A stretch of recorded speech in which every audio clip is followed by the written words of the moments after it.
Welcome to your weekly reminder that only dead fish go with the flow. This week, I am sat down again with another rower, a very good friend of mine, Eve Stewart, bronze medalist in the Olympic women's eight and superstar at musical chairs, because you'll also see her in the women's four and the women's eight competing in the World Cup series from basically the whole time she's been on the team.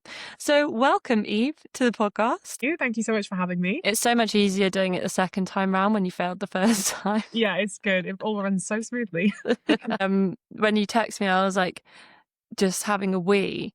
And I feel like somebody else will relate to this. I've got a new pair of jeans on today and they're like really stiff. So you were like, oh, where's the link for the recording? And I was like, I've still got to get back in my jeans. You're a brave woman for wearing jeans while you sat at home. Yeah, well, I've got used to not wearing lycra all the time now. So Eve and I were training at Leander in 2022 when you moved to the UK. That's how we met. And then I was probably stressed out of my eyeballs that whole year. So I don't think I was always the best teammate, but I was always there for like a good laugh. And then Eve absolutely skyrocketed and showed us all up in the sculling and all the rowing and made the Olympic team for 2024, which I got to go and watch and support with my not so PG signs. They're very funny signs. Yeah, they were very funny signs. But would you like to sort of name and explain rowing and how you got into it? Yeah, well, rowing, as I'm sure your lovely listeners will have heard a few times now before, is basically going backwards as fast as you can. In my case, with other people in the boat, usually 3 or 8 other people. So I have lots of friends around me all the time, which is pretty good.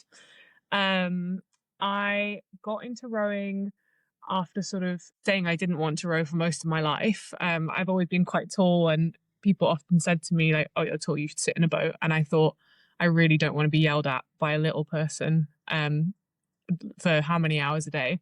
And it looks really boring until I actually got into a boat with some good friends and realized it's actually pretty fun.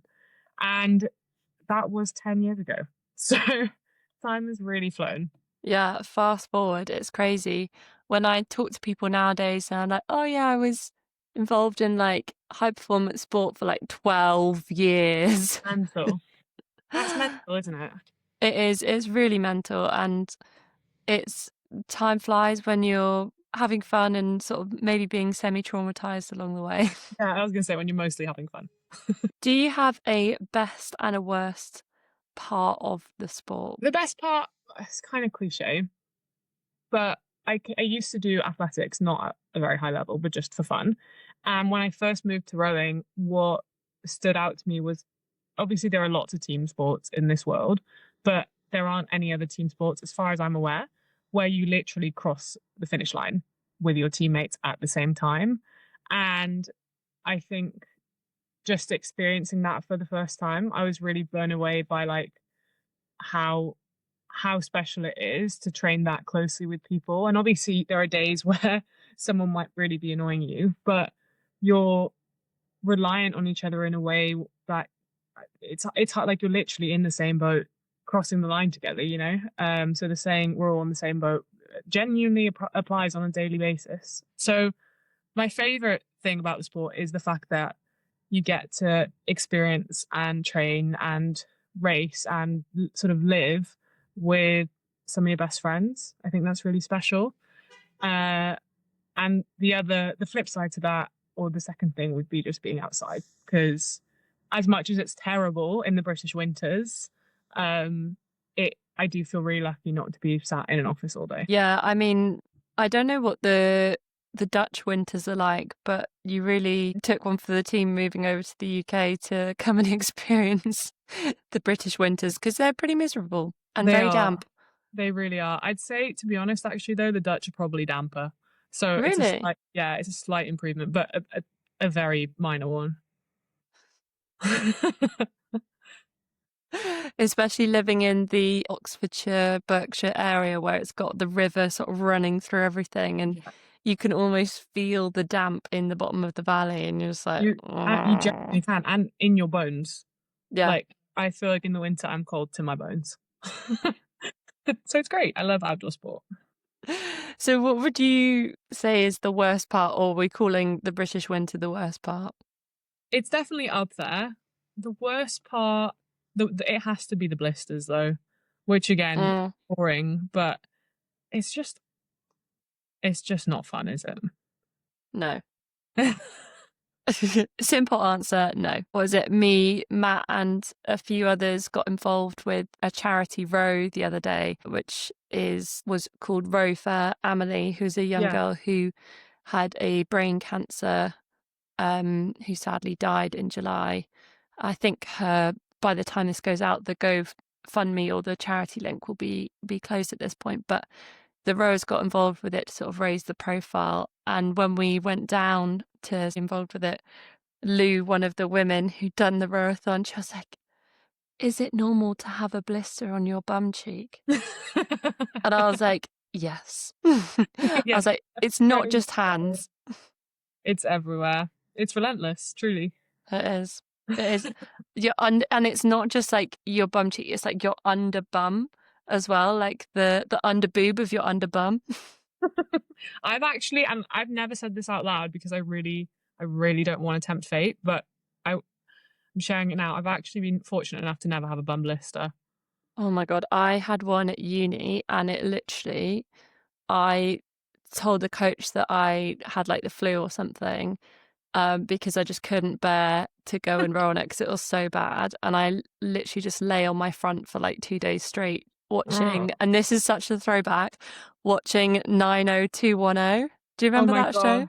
I do remember that show. And I was just like salt water on like cotton buds and like Savlon. And I Oh, just, for 2 days straight, I was like, yeah, I've got the flu, but I just had such a bad bum blister and it was just getting so out of hand.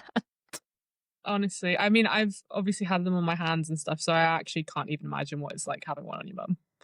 And some people get like sweat rash where their sports bras are as well. Yeah, I have been fortunate enough to experience that. Or armpit rash. That's also Yeah, not good. also a good one. Or yeah, any rash really. Rowing welcomes it all. It's not discriminatory. No. You can get it wherever. Yeah, it's a really welcoming sport actually. Do you have a sporting ick? I do, and it's one that I definitely partook or I've have partaken in myself when I was a junior, but it's got to be leggings under uni. This is a popular one, Yeah.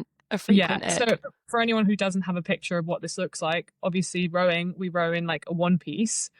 And generally the one piece when you're racing and stuff, it has your club colours on it, which obviously in a racing situation, you want to be seen in your club colours. But what often happens then as a junior is because you don't have your club leggings or they don't exist, you wear your leggings underneath the suit. So they look like a sort of strange pair of tights. A It's Superman just not a suit. good look. Yeah, Superman suit, but a bad Superman suit. I've done it myself. I'll, be the first to hold my hands up, but it's not a good look. I wonder if for your Instagram post you might have a picture of yourself displaying such fashion. Oh my God, I'd have to have a good dig through the archives for that. Is without having to really, really strip down. Yeah, rearrange. Or if you get too hot, how do you take your leggings off in a You can't. session with your all-in-one on without just completely taking everything off? You have to get naked. Yeah.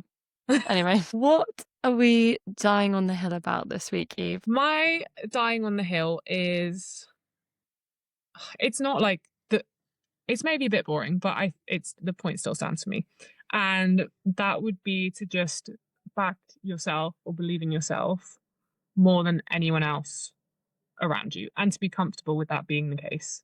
Mm. Because I think, I mean, from my experience in rowing, it's definitely been true, but I'm sure it's applicable to other sports or business or school or, whatever area of life you're in. But generally, aside from your friends, I think people don't care that much if you succeed, realistically. Mm. Um, so if you're waiting for people around you to believe in you to for your own self belief to grow, I just think it's not good enough. And it took me, like, I've had a lot of people tell me that I wasn't good enough, I'd never make it, was a bit shit, frankly, should give up. Like, the list goes on. And it took me a while to sort of not be completely swayed or really disheartened by that, because obviously when someone's whose opinion you value tells you you're not good enough, it's really hard to hear and it can knock your confidence. But once I'd sort of come to terms with the fact that I was like, no, hang on, actually, I do think I can do this. It made it so much easier to like keep going, even when actually there were quite a lot of signs that maybe at that moment I should definitely stop. And that's not to say it always works out, but I just think you need to back yourself more than anyone else in the room. And I think that's really relevant when we look at your geographical rowing training life, because as someone who, like, I was born in the UK, I studied in the UK, and I've maybe moved like 90 minutes away from where I was, grew up.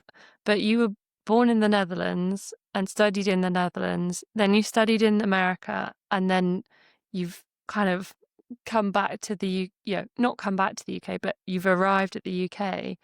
Um, and you are like a British, passport holder Yeah. and all of that. But talk me through, because I don't think I would have ever had the confidence to go to a different country to study and then make the change to go to a different country to like train, or any of those things. I feel like, well, as a side note, I think you probably would have, because knowing you how I do know you, I think you could do anything you set your mind to. But that's a different point. But with the university thing, I actually I studied at the University of Iowa and went there sight unseen, because I started rowing pretty late and then got a scholarship offer. They had an amazing degree I wanted to do. So I was like, okay. And my thought was, if I hate it, I can leave. And there were times where, especially my first year, I was riddled with like being so homesick, which I'd never experienced before. And I was a real sad girl, but I did love it in the end. And obviously learned a lot about myself and growing up and blah, blah, blah, different cultures, like a whole, I could talk for hours about that. But then moved back to Amsterdam and was like, right, now it's time to pursue the Olympic dream. Got onto the Dutch team, was living that life. Dream apartment right in the center of Amsterdam with my friends, rowing, going for cute coffees, like doing that whole get up. And then got injured, and the head coach cut me from the team because he was like, we just don't think you have the potential to be here. And obviously hearing that when, like, I think it was 2022 at the time, I was like, oh my God, like the Olympics is in 2 years, everything's over. My thought was, it wasn't actually even from such a place of massive self-belief at that point, because I'd be lying if I said my confidence didn't take a massive hit. Like, the head coach of a national team just told me I sucked, basically. Um, but I was like, Always okay, a humbling yeah, moment. so humbling, right? Like crying to your pillow, humbling. And it took me a few days of doing just that, crying into my pillow. And then I guess it ties into my, what do I love about the sport? But I was like, okay, do I still love the sport? And if so, what is it that I love? And I was like, okay, well, racing and like being with amazing people. And all my amazing people in the Netherlands were still on the team. So I had no one to train with, which was rough. But I'd always been really interested in like what Leander was, because it's obviously everyone who rows knows about Leander. So I thought I'd come for just the summer and just have some fun and literally make some new friends, live in England for a few months and row. And in that period of, I think it was literally like 2 to 3 months, I was like, actually, I do think I can do this. And that belief in me, although it took a massive hit, that dream of like going to the Olympics was still there. So the thought was just, let's ride this wave and see how far it can take me. Um, and yeah, I was lucky enough that it did take me to Paris. But I think I've maybe gone slightly off topic from your initial question. But yeah, No, I no. think this self belief isn't, or it doesn't always feel like I don't walk into the room feeling like I'm the most confident person in the room. It's absolutely not that. But it's just like giving yourself time to be confident again. And while you're trying to figure that out, keeping on taking steps forward, I guess. Because for like context, you got into the team in like the November 22, is that right? I think either no, because I think I was injured, so I didn't I didn't do that Because trial. I remember the change was like we had to suddenly be in singles. Yeah, And I remember going to a camp in August in the yeah, singles, and I had missed, I think, the first week. So I was like, I was in so much like medical crisis for my own stuff at this point. I yeah, was like, I actually can't be there. And then I did go yeah. there for a week and got on a single, and Eve was like absolutely tearing chunks out of people speed wise in her single, not physically actually. And then because in my head that's the moment, that's the like turning point when everyone was like, oh shit, Eve's gonna go to the Olympics in the single because you uh, were going so in a fast. single. Well, it turns out, I mean, I can tell you for free right now that ability. I don't know what crack I was on back then, but I am no longer tearing anyone up in the single. But it was going well at that point. But that camp led into me fracturing a rib and missing November and December trials. The British system obviously has 4 trials a year, and then it was February 2023, I believe, where I got into the team because I'd managed to not be injured for enough time to train and do the trial. So February 2023 to August 2024 is the period that you were on the team in the lead up to the Olympics, which is Yeah, wild. yeah. And that was also still, I mean, yeah, riddled with some injury periods. And I was lucky enough that I was sort of given room to do like a 4 month rehab, which really helped and I think was sort of a turning point for me, without which I probably wouldn't have made it to Paris. But yeah, it was a turbulent journey, let's just say. Intense romantic relations with the bike. Literally, me and the bike have spent many an hour together. Because I remember messaging you. I had like one of the juniors who was really struggling with rib problems, and I was like Yeah. trying to put together something to like help her become more robust. And I was like, who should I talk to about this? I was like, I know. I was like, are you going to be really offended if I No, not ask at you all. about what this junior should be doing in order to like help her progress onwards? And you did actually. She won a bronze at the Junior World Championships this Oh my year. god, that's amazing! I didn't know that.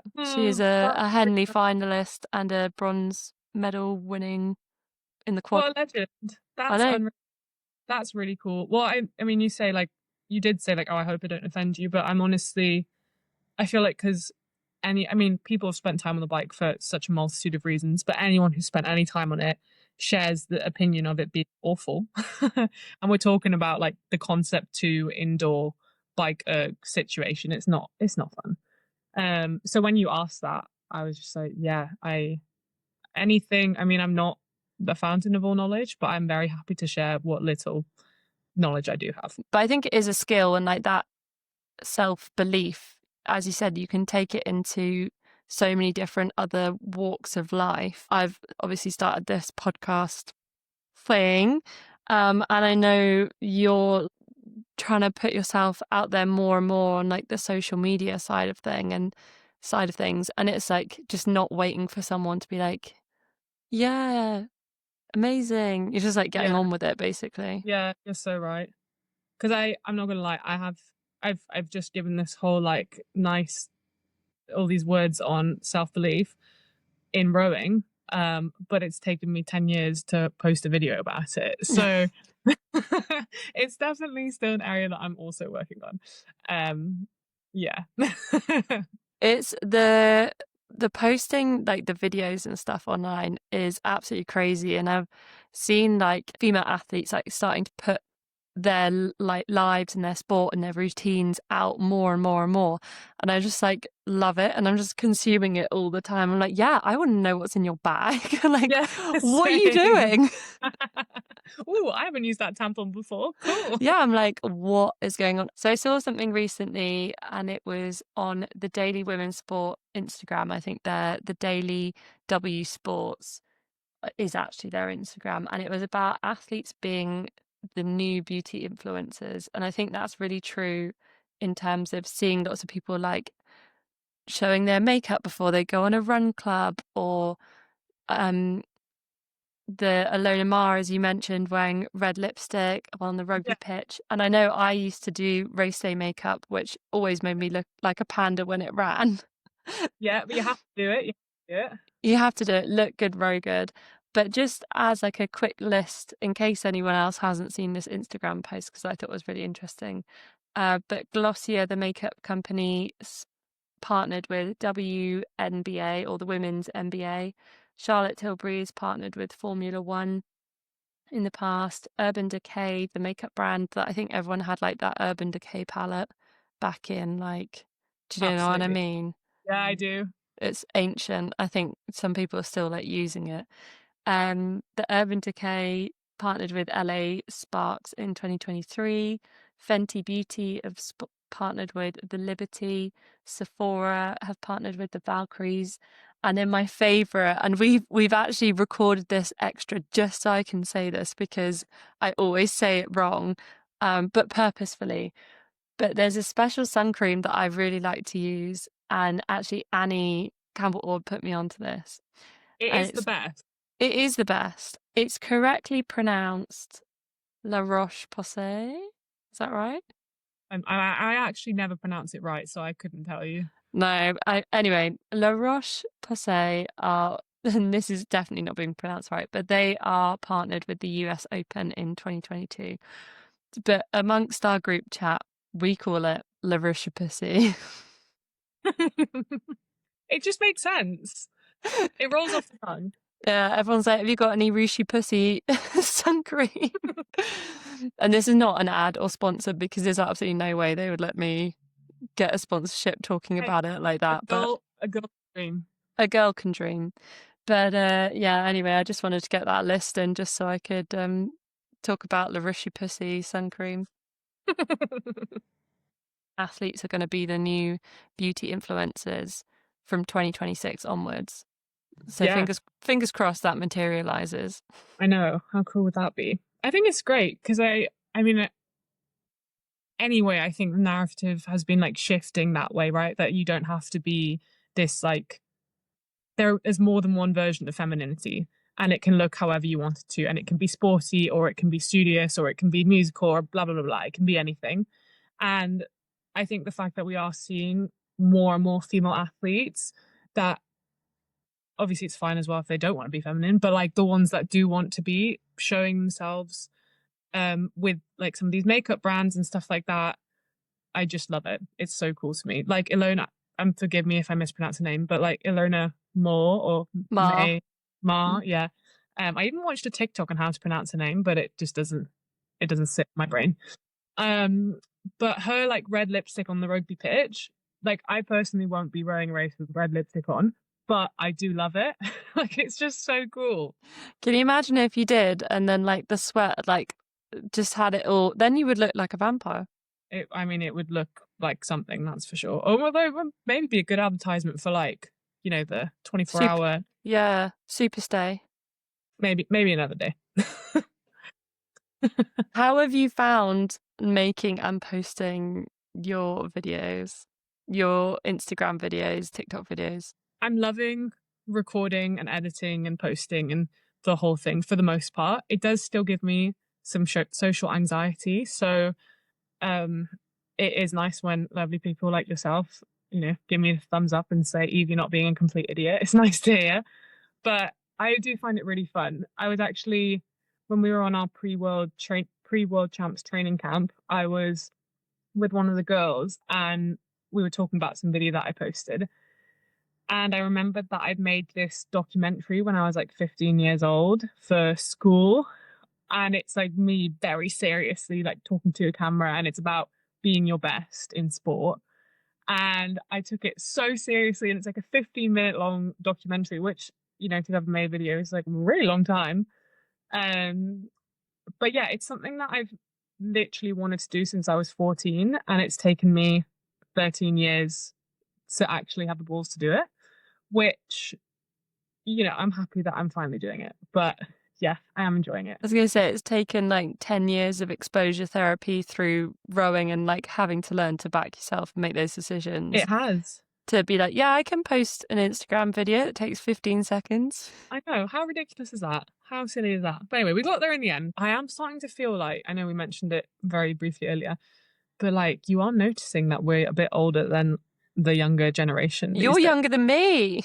Well, barely by like half a year or something.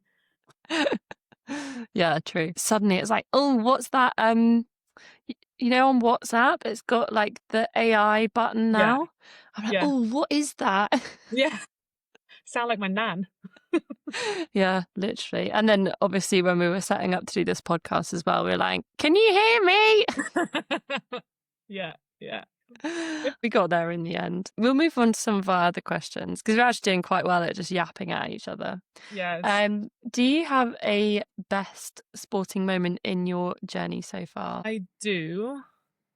This is again one of those questions where I've kind of got two answers, so I hope that's okay. Yeah, that's My first fine. one has got to be, I feel like kind of obviously, it's got to be the Olympic bronze medal. Like that was very cool. Fair And enough. that whole experience was just like some of the best 3 weeks of my life. Like just so much fun. And because it was in Paris, obviously everyone got to be there. There was so much support, and it's actually still, I find it, I mean, I'm sure you've talked about it with Matt loads, but I still find it quite hard to describe. Like it was just the best, simply put. And then other than that, I'd probably say is like a very polar opposite experience. It was actually our Olympic trials at Caversham in which were December 23.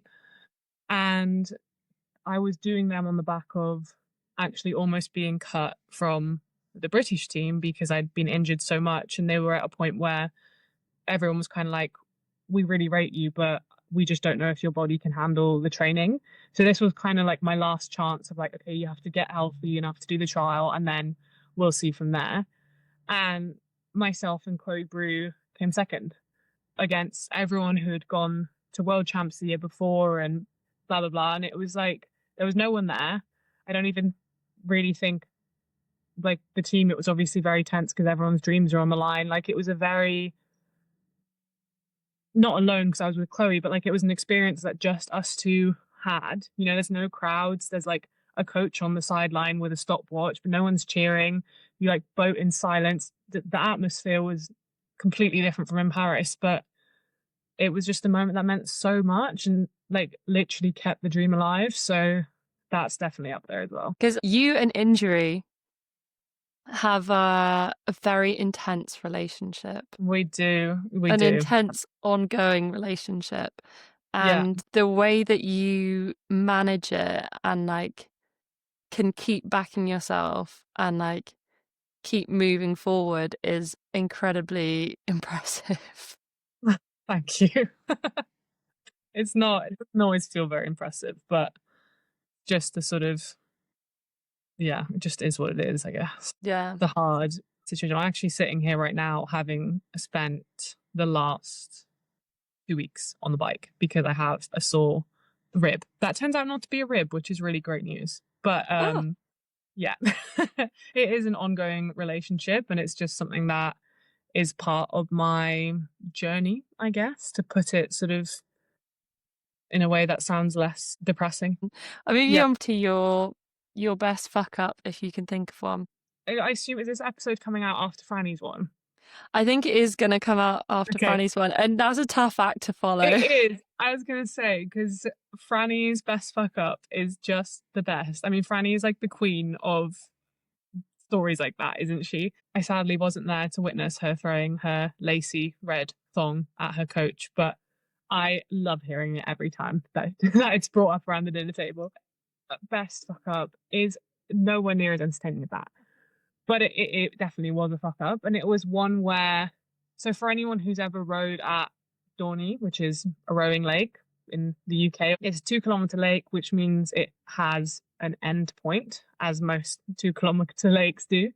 And in the run up to going to train there, we were at Leander, it was winter, and I think it was probably 3 times a day, every day, for 2 weeks. The head coach had said, "Now, guys, when we go to Dorney, no one crash into the end of the lake. It happens every year. It doesn't need to happen." And by like day 4 of this, we were all like, "All right, we get the picture. Like, we're not idiots. We're not going to crash into the end of the lake."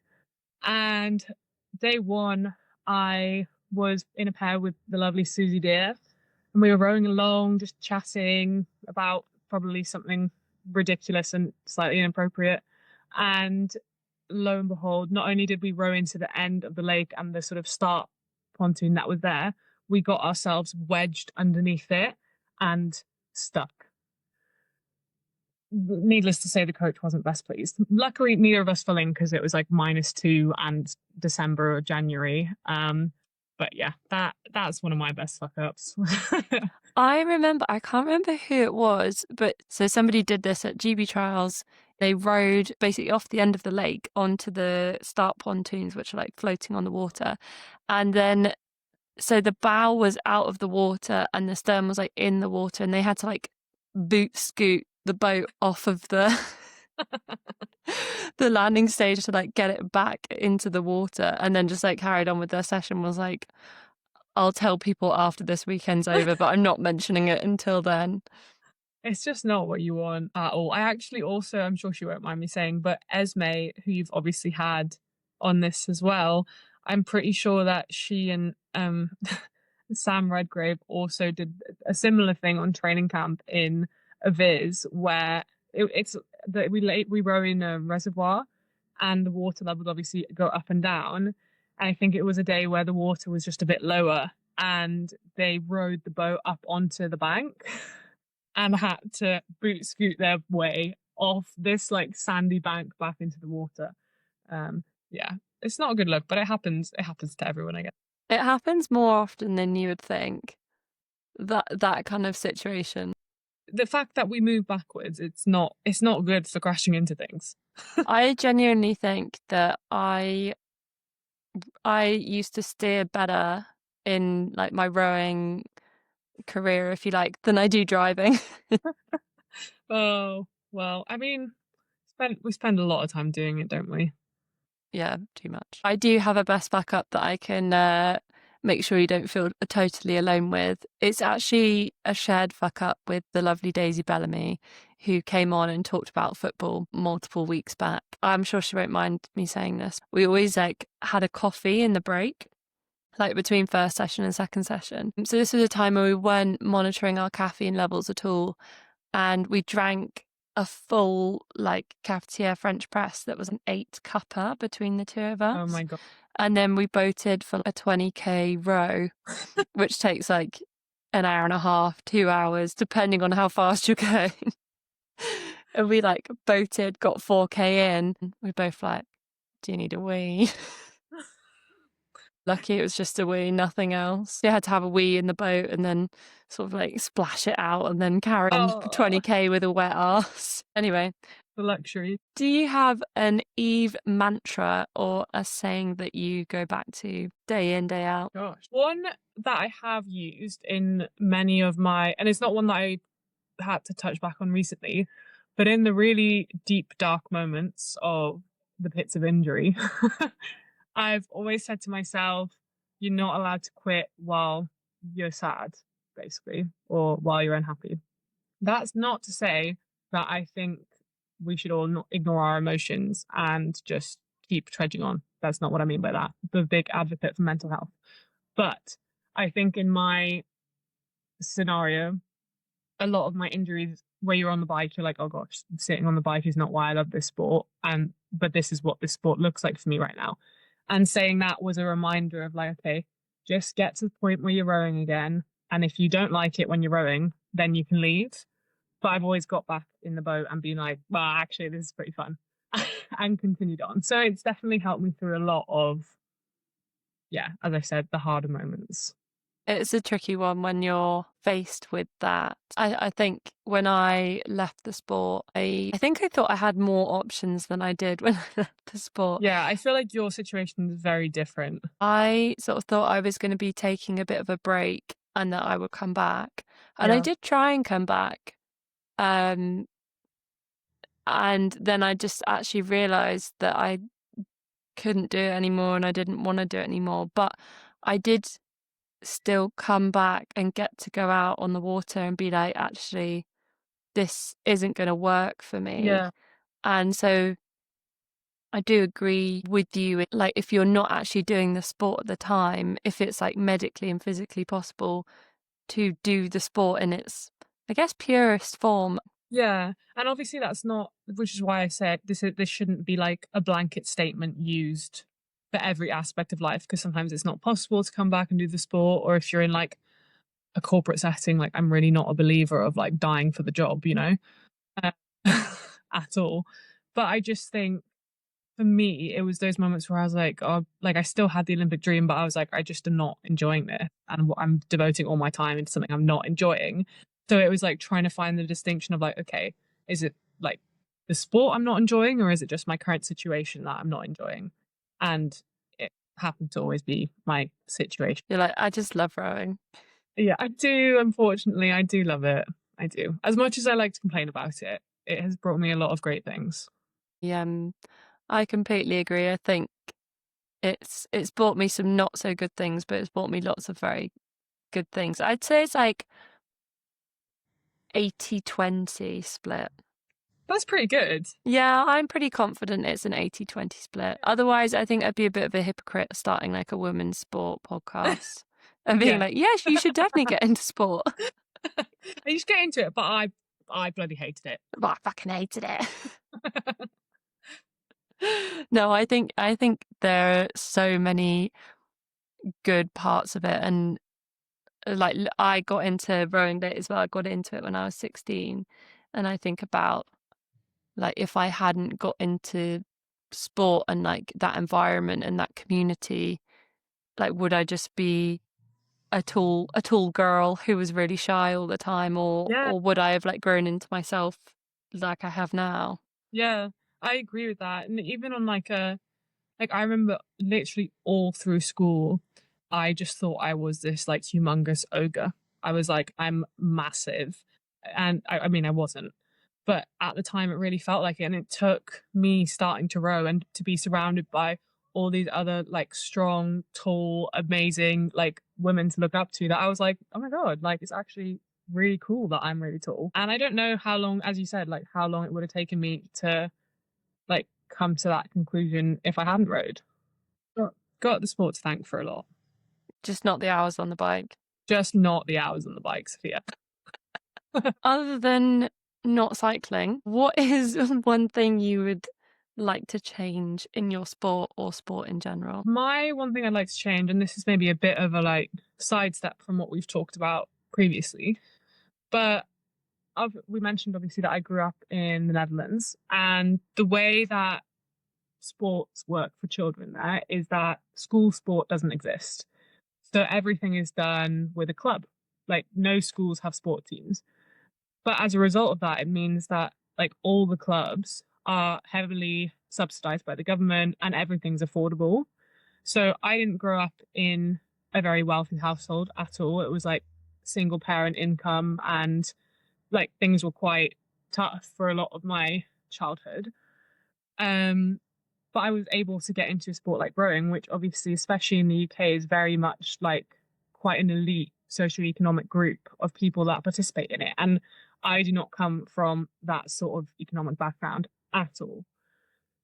So, to answer your question, I'd say what I think would change the sport for the best would be to, in some way, keep pushing towards making the sport accessible to people from all backgrounds, because it's ridiculous that in 2026 or almost 2026 that still isn't really the case in the UK.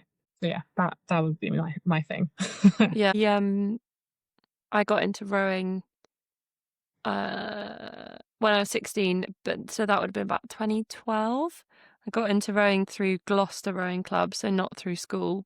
The Gloucester Rowing Club was like on the side of the Bristol Road, I think, and it's not anymore because they've built like a new boathouse, but it was basically like a shed on the side of the canal, and it was surrounded by like this wire fence, and the trailer was always parked outside the sex shop, like Nice, the private nice. shop, This and is you'd be what like, we love. oh, we got to go and get the trailer from the private shop. And it was parents volunteering to drive the trailer Yeah, to an event, and it really wasn't a glamorous sport. And I think when I went to like my first few races, I was like really surprised at like mm, the private schools and like the yeah, experience that they were having yeah, in comparison to this other experience. And definitely when I went to university and we were training as part of the university team, I was like, this is wild. Like, yeah. they have such nice equipment and Yeah. like mini buses. Just so different, is it? And that's obviously not to say, like, I mean, a lot of people on the team do come from private schools and they're all lovely people. But I just think, yeah, as you're saying, there's some people who are rowing at rowing clubs where the trailer's parked next to a sex shop, and there's some people who can't afford to join a rowing club because there won't be one in the area. And then there's other people who are rowing around in like the newest Empaka when they're 14 years old. And that's not necessarily something that I'm not going to sit here and pretend that's something that I know how to fix, but I know like Fulham Reach and other, clubs like that in London do try to make it as accessible as possible for children who maybe don't have the funds to like join a fancy club or go to a school that can row. So I think stuff like that is amazing. But yeah, it'd just be nice to see that continue to develop, I'd say, over the next, however many years. I find it very interesting that you're saying that the like Dutch government and like the setup that they have over in the Netherlands, where it's like not a school thing, it's a club thing, like the Yeah, different layouts of sport in different countries. yeah, it's just so different. And like, of course, there were still sports like our hockey teams was kind of like, I mean, private schools as a whole don't exist in the Netherlands. It's like every school, or 95% is like, I think the right term is like public school, non-paid, just like you go in your catchment, is that what it's called? Yeah, you just go to the school that's near you, and then you join a sports club that's near you, and that could be anything. But yeah, it just was different. I think it makes for a very different experience. It's one of the reasons why growing up in the Netherlands was really good. But yeah, just something I've noticed really. On that topic, how this is like a very brief question, but like how shocking was it going out to America and seeing the equipment that was available in America? My God, insane! Like the rowing club I was at, it was like me and seven others, and there was one girl who was my age. This was when I was in school. And then I went to America and was on a team of 60 women where like we had a $7 million boathouse that had just been renovated. And I was like, this is actually insane. Yeah, keep up with like some of the juniors that I coach that are out in America at the moment. I like to see all their videos of like Uh, what's available, and it is just mind blowing. Having competed in some very nice equipment myself, um, it's just a whole different ball game. it really is. It's like being on a professional sports team, to be honest. Yeah, it's insane. My final question for you is, what is the soundtrack of the week for Eve? Oh my gosh, Sophia, that's a hard question. Well, okay, actually, it's not. And this is like, I'm probably going on well, when were the World Championships? Over a month ago now. So maybe like week 6 or 7. But it's still, Where's My Husband? Still, every day. Every day, I'm like, here we go, girls. Where's My Husband by Ray? It Yeah. is a banger. I saw somebody online was like, oh, it's just like trad wife advertising, and I was like, oh no, No. don't ruin it for me. No, it's not. Really. It's just a banger.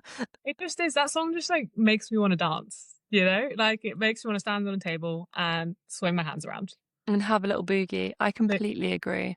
I'm going to go and see her in February. I managed to get oh, tickets. that's so fun. You've been quite a few times, haven't you? I went not this year. I went to Shrek Burlesque this year with Oh yeah, of course, of of course. course, of course. So I went to Shrek Burlesque this year, and then the year before we went and saw Ray at the O2, and I think the tickets were like 30 quid. And then February coming, we're going to be right at the back on the literally like the last bench of the tallest thing, and it's on the tickets. If you're afraid of heights, you're probably not going to want to go. Oh my god. And I think the tickets were like 65 or 70, and the tickets that were standing were like 80 to £100. I can't believe we actually got those tickets for like 30 quid. But I know, I know. It like obviously it's great for artists when they blow up, but also it's so sad when the ticket prices go up. I know, it's so sad. We won the ticket war on that one, and my mum's coming with us this time, but she is a little Uh, bit afraid of heights, so we're just really hoping that it's not a disaster. I'm sure you can just have a stand behind you. Yeah. Well, that is all of my questions done. You've Great. Well, completed the podcast. So if people want to follow Eve's rowing journey, where can they find you on social media, Eve, if you want to be found? well, very straightforward. My Instagram is just Eve Stewart, and that is where I post most of what's going on, to be honest. Trying to do at least a sort of video a week of the 2026 racing season. So hopefully I can hold myself accountable to that. It's tough. It is It is tough, but tough. so far so good. We're on week 4. And you've done lots of videos. Yeah, yeah, it's going well. You've definitely done more than just one a week. True, but some of them aren't really. There's not much content in them. It's just like a nice song and little bit of rowing. I think you're doing a good job. I think you're doing a really good job. Well, that is all for us this week. I hope you had a lovely time. And you have to say you had a lovely time now. I did have a lovely time, and I just want to say that I think this podcast is amazing, and 16-year-old me would have loved to listen to you ramble on about all these topics every week. So I think really on something good. We did have to actually record this because I ended the recording. Then Eve was like, "Thank you so much." I'm like, "Right, that needs to be recorded on camera." But it is genuine. This is how I genuinely feel. We're not actually in the same room, so it's not a gun to the head sort of situation. She's It's not not, held captive. and I think I could maybe take you. So That is very fair. You're way fitter than I am at the moment. Definitely, if it was like a cycling competition, you would yeah, true. smoke me. An honest thank you for having me. You're very welcome. I'll see you for dinner very soon. Yeah, hopefully. If you enjoyed listening to this episode, please make sure you follow, share, like, and all that bollocks. Maybe even leave a comment if you're feeling fancy. We are on Instagram as @OnlyDeadFishPodcast, and I'm currently in the process of finishing a website.